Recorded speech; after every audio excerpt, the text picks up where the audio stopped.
Chair, to both chairman of the both committees, Chairman Caraps Paduano, of course, Chairman Max Dalog, to my colleagues present and in Zoom, to our source persons, and of course to our Vice Governor, now the Acting Governor of Cagayan. Good morning, naimbag nga bigat kanya, Teo Amin na po. First, I would like to express my gratitude to the leadership of the 19th Congress, headed by Honorable Speaker Ferdinand Martin Romualdez, for supporting these very important legislative measures that are aimed at crafting significant amendments and reforms to our election laws, as well as to make legally accountable all those who had participation directly or indirectly in the massive and grossly unlawful disbursement and utilization of public funds and resources, particularly of the provincial government of Cagayan, ordered and orchestrated by Governor Mamba and the provincial government of Cagayan employees, purposely to boost his candidacy and his allies during the campaign period. To the distinguished chairman of this joint committee, Honorable Joseph Stephen Caraps Espaduano of the Committee on Public Accounts, and Honorable Maximo Waidalog Jr. of the Committee on Suffrage and Electoral Reforms, honorable members of this joint committee, distinguished colleagues, resource persons, and guests, good morning and thank you for your presence in today's committee hearing. Hindi lingid sa ating kaalaman na maraming sinampang kaso sa COMELEC na may kaugnayan sa election offenses na nangyayari tuwing kampanya at eleksyon. Madalas nagre-resulta pa nga ito sa patayan o death threats dahil naipipinta ang mga kasong ito ng simpleng political rivalry lamang. The case of the late Governor Roel Digamo, for one, rooted from a mere election case, and we know how it ended. But these are beyond mere political controversies. Hindi dapat mawala sa ating atensyon na may mga batas tayong dapat i-enforce na walang pag-aatubili. And these laws had been crafted for the Filipino people to have a fair and orderly election, which is the bedrock of our democracy. Rule of law must at all times be upheld to say that there is genuine democracy. Ang ating Korte Suprema na rin ang nagsulat in the case of Makiling, and I quote, "It is imperative to safeguard the expression of the sovereign voice through the ballot by ensuring that its exercise respects the rule of law. To allow the sovereign voice spoken through the ballot to trump constitutional and statutory provisions on qualifications and disqualifications of candidates is not democracy or republicanism. It is electoral anarchy. When set rules are disregarded and only the electorate's voice spoken through the ballot is made to matter in the end, it precisely serves as an open invitation for electoral anarchy to set in. This scandal in the province of Cagayan identify the flaws and gaps in our election laws, which will be our basis in formulating legislative measures that will be responsive to the needs of the time. Importante din na mapanagot at mapakulong lahat ang mga kawatan at mga walang paggalang sa ating batas pang-eleksyon para maisulong ang kanilang sariling interes pang-politika at nang hindi na ito pamarisan pa. Hindi lamang sa probinsya ng Cagayan, kung hindi sa ating buong bansa. Madami pong nakamasid, nag-aantay at nag-aabang dahil napakahalaga ng konklusyon nito dahil baka ito ay pamarisan pa. Maraming salamat po, Mr. Chair. Mr. Chair, in the interest of time and to provide the joint committee with a backdrop of what transpired in Cagayan in the last election, may I be allowed to make a presentation? Yeah, please go ahead, Honorable Lara. Thank you very much, Mr. Chair. Governor Mamba, in collusion and conspiracy with his political allies and concerned department heads of the provincial government of Cagayan, conducted massive illegal disbursement, release of funds and expenditure of public funds during the 45-day ban that is from March 25, 2022 to May 9, 2022, despite the clear prohibition under the Omnibus Election Code and the corresponding COMELEC resolutions, and worse, despite the TRO issued by the Regional Trial Court of Tuguegarao City. During the campaign period, Mamba also continuously had his daily program in Bombo Radio and another radio station aimed at attacking and lambasting his political opponents, which radio programs are paid by the provincial government of Cagayan, in violation of the provision of the Fair Election Law, providing or limiting the 90 minutes airtime to all candidates. I will overemphasize that the distribution during the 45-day period was without the necessary approved COMELEC exemption issued by the COMELEC. By way of background, in year 2020, 145 million pesos was appropriated as part of the general fund to the programs of Governor Mamba, like the No Town Left Behind program, and 556 million pesos as aid to the barangays. Moreover, 410 million pesos was appropriated for aid to barangays under the fund of the Office of the Governor. Again, in 2021 and in 2022, a much bigger budget for these programs were appropriated. Governor Mamba, however, admitted that said funds appropriated for the projects, programs, and activities for 2020 and 2021 were not released in those years when needed the most because of the COVID-19 pandemic. Instead, these funds, together with that of 2022, were released only during the campaign period without the necessary exemption approved by the COMELEC.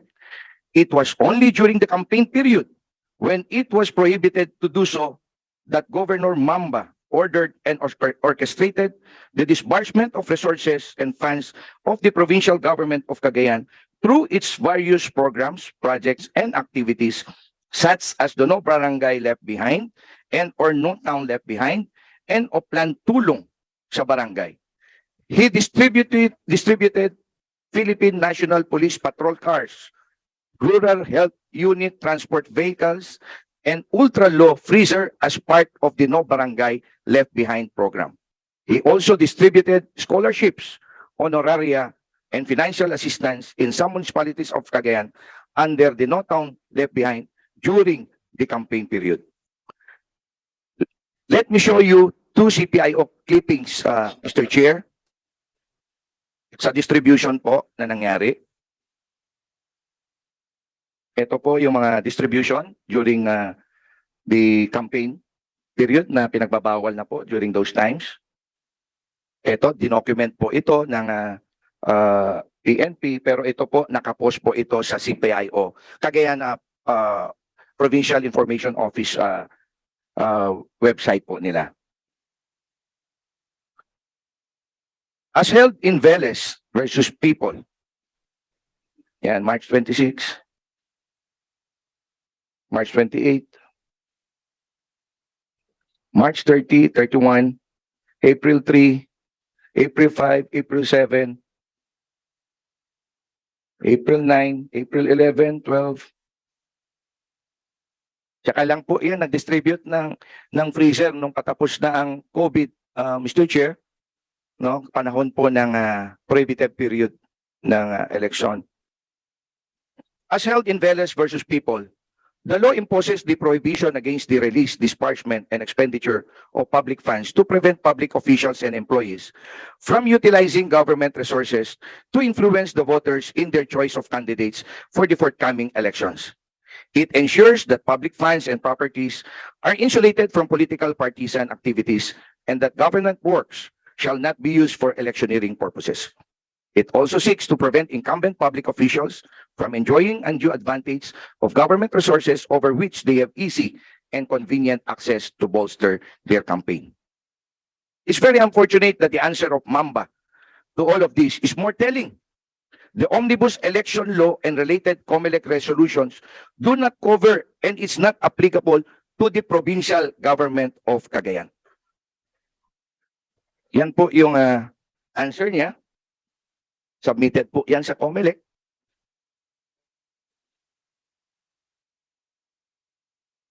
Sinabi po niya dyan na hindi daw po covered, no, of the grand scheme and design of Governor Mamba. He ordered the withdrawal, release, and disbursement of gargantuan amount of government fund, reportedly more or less 550 million to 600 million pesos, and proceeded to massively distribute the fund province-wide to voters, residents of Cagayan who are 18 years old and above at 1,000 pesos each in the guise of ayuda to voters under his Crusada Contra Corruption program. May I show you, Mr. Chair, a video clip of the vote buying being done during the 45 days and more particularly the last 10 days? 1,000 pesos each, no?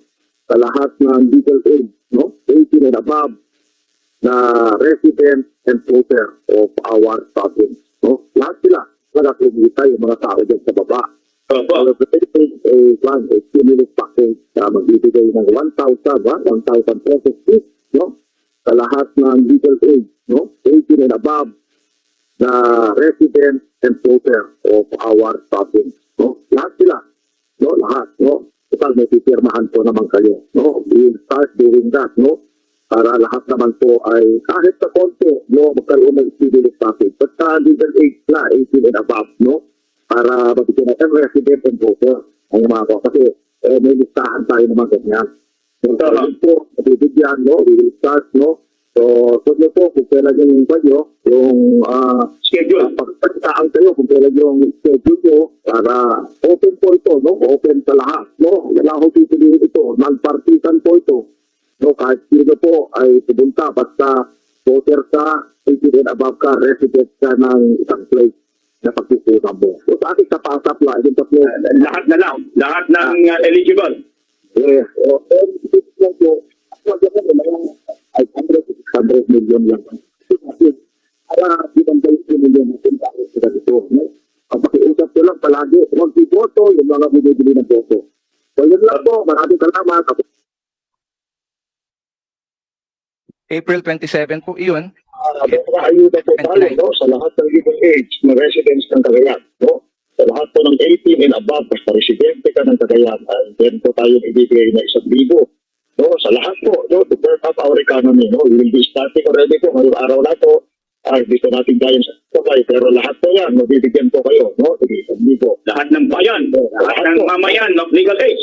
Yes, legal age po, 18 and above po, no, may pipirmahan po tayo dyan, no, ito po ay ayuda, no, to burn up our economy, no, this is a economic stimulus po dito sa atin, no, para sabayan po natin the expenditures din sa ating eleksyon, baka sakaling pumanda ang ating pamilya dyan sa baba. No, trust po lahat ito. No, trust sa incentive. Ito po, May 3. Yung kasama po ni Governor Ano po, magbigay po tayo ng pera sa mga tao. Yan, provincial. So, sa kaya po natin ito, itong election na ito, na kumikita lahat din po dahil kay mga watchers, meron tayong mga sigatikit boys, meron tayong mga partners. Sabayan po natin. May 5. Kailangan ng subsidize ang mga botante. Tignan sila ng tignan sa libo pag bumoto sila.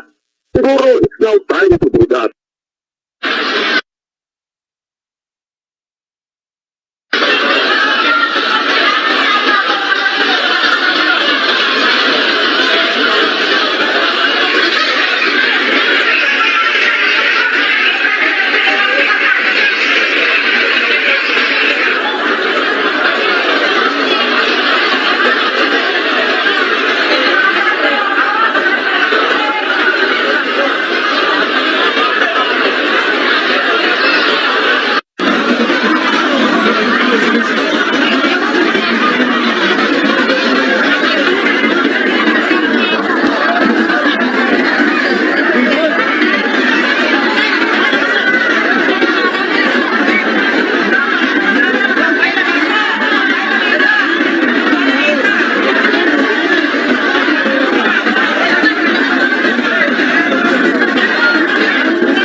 Okay, alakan mo, pero ano ha, bot buying yan, ha? Pati sa municipal hall, nakapila, kaya na kanong ayuda, pero yan ay bot buying, Okay? At kami po ay magpuproceed sa presinto. Police, katabi mismo ng police station. Grabe. Ongoing po sa Nards Gymnasium ang kanilang bot buying, mga mamba. Bot buying po ito at living in. Bot buying po ito.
Yan po yung mga vote buying po na nangyari.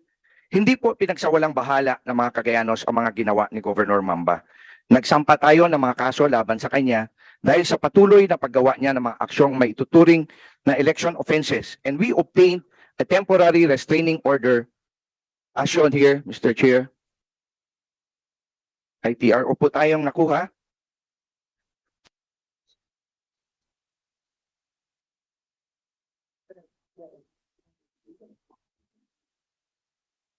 Ngunit sa kabila ng pag-issue ng Regional Trial Court ng TRO upang ipatigil ang kanyang mga ginagawang ilegal na pamimigay ng 1,000 bawat botante gamit ang pera ng Kapitolyo, tahasan at buong yabang niya itong hindi sinunod. In fact, in his daily radio program, he made public statements then that he will never honor and comply to the temporary Kakatyan del Prado. Ganito na ba tayo? Ganito na ko ba? Ang gusto nyo na ang justisya ay for sale na rin po.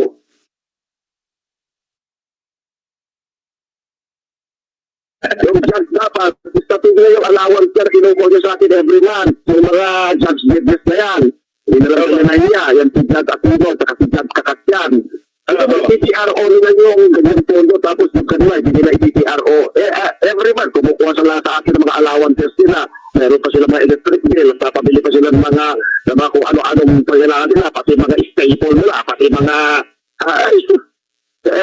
lahat yan, pati travel nila, pinagbibigyan ko. Ba't hindi yun ang stop nila para hindi na ako magbigay sa kanila? Yun ang TTRO nila. So, tapos yung TTRO nila yung para sa tao, yung pagpaparepair ng ating mga, suffer po kayo, kaya po ginagawa. Hindi na lang tayo na yan, yung mga judges na yan. Ewan ko, baka pera ang, ay, naku, TRO for sale na naman. Yan ang pinakaayaw-ayaw ni Presidente, yung TRO for sale, mga judges. Ay, anong klaseng justisya meron tayo kung ganyan, no? Judge Kakatyan, Beltran, please, no? Judge Cesarita Aquino, please, tingnan niyo po, dahil kung ganito po tayo, anong mangyayari sa mga anak natin, anong mangyayari sa pamilya natin, anong mangyayari sa mga next generation natin kung ganito ang klase ng justisya natin na napapayaran.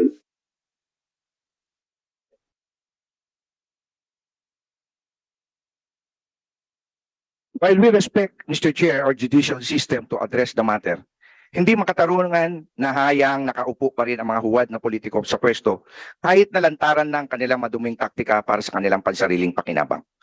We demanded from different agencies at the local level, no less than the COMELEC, the DILG, the DBM, the PNP, and COA to exercise their constitutional and lawful mandates to address the blatant violations being committed by Governor Mamba. But no definite, timely, and adequate solutions were put in place. In fact, ako po ay sumulat at pumunta mismo sa tanggapan ng Regional Director ng COMELEC. Andito po si Attorney Torres, no? Personal ko din po idinulog ito kay dating PNP Regional Director Pro 2 General Steve Ludan, no? With due respect po sa kanya, ang patuloy na paglabag sa batas. But sadly, ang sabi po ni General Ludan po sa akin, informed me that he was advised by the COMELEC Regional Director not to make any police action on the matter. Ito po yung mga kopya po ng pinareceive ko, Mr. Chair. Ako po mismo pumunta kay Regional Director ng COMELEC, no, during those times. Mingi ako kung anong pwede niya maitulong dito sa mga nangyayari. Sabi niya sa akin, ipareceive ko lang daw po yung sulat. So wala nang action. Pumunta din po kami kay General Ludan. At syempre, during those times, kasalukuyan ang election period, under po sa COMELEC supervision po ang PNP. Kaya naintindihan ko naman. Kaya ito, inaantay ko noon, si RD Torres kung ano sana ang mabuting gawin niya para sa mga ini-report namin. These are now the underlying questions that we hope we can find answers to this congressional inquiry.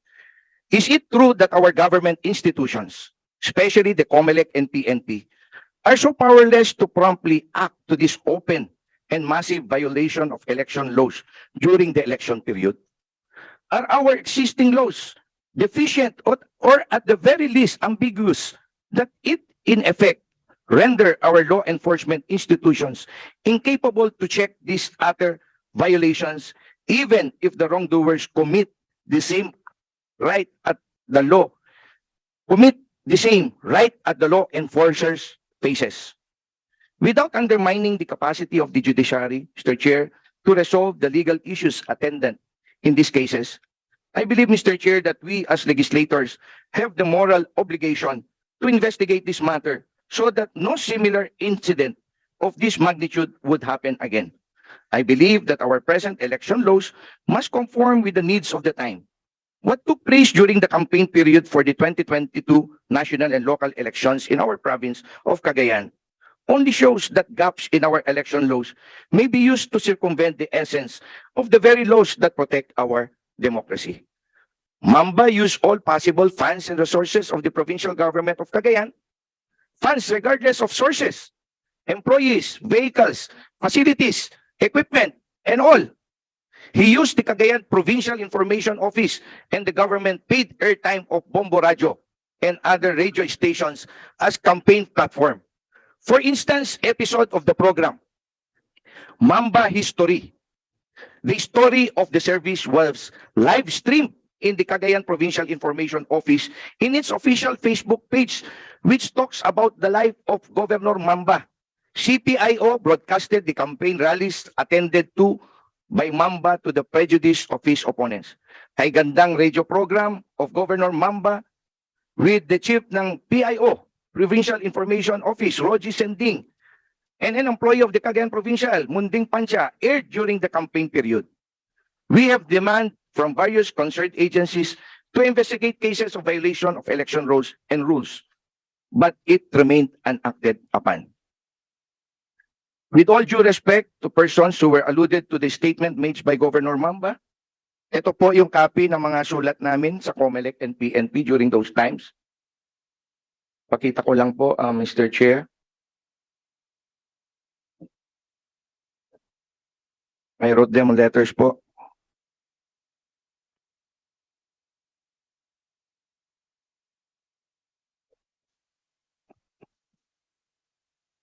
Address po yan kay General Ludan, the Regional Director of the PNP Region 2 during those time po.